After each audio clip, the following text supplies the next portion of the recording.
تعویذ باندھنا کیسا ہے؟ اگر تعویذ کا مضمون یعنی تعویذ کے اندر جو مضمون ہے وہ ناجائز نہیں ہے، توحید پر مشتمل ہے، یا اللہ مدد لکھا ہوا ہے، بسم اللہ الرحمن الرحیم ہے، یا قرآن کی کوئی آیت یا کوئی حدیث، یا یعنی حدیث میں سے ثابت شدہ دعا، یا کوئی بھی ایسے الفاظ جس میں اللہ سے مدد مانگی گئی ہو، تو اس کا استعمال جائز ہے، لیکن بہرحال یہ کمال توکل کے خلاف ہے۔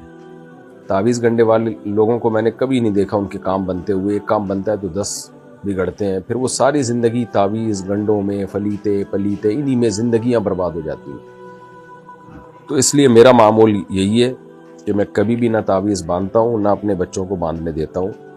میں نے دیکھا ہے کہ آدمی اس میں اللہ پہ توکل کرے اور دعاؤں کو فوکس کرے تو جو یہ سنت کے زیادہ قریب ہے۔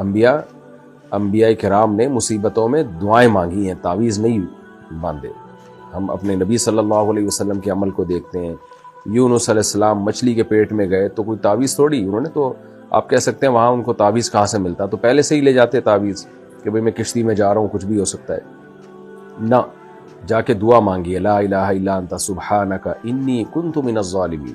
زکریا علیہ السلام کے جب اولاد نہیں ہوئی، بوڑھے ہو گئے تھے، بال سفید ہو گئے، تو کوئی تعویذ نہیں باندھا بلکہ اللہ سے دعا مانگی، رب لا تذرنی فردا وانت خیر الوارثین، اے اللہ میں اکیلا ہوں، تو بہترین وارث ہے، یعنی مجھے نیک صالح اولاد دے۔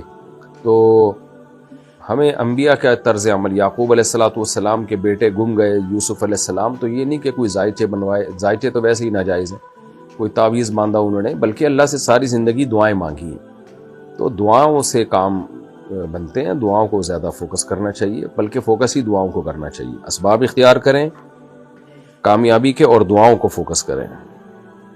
تعویذ گنڈے والے جو ہے نا دعاؤں سے غافل ہوتے ہیں، ان کی کہ یہ بھی بڑا وبال ہے۔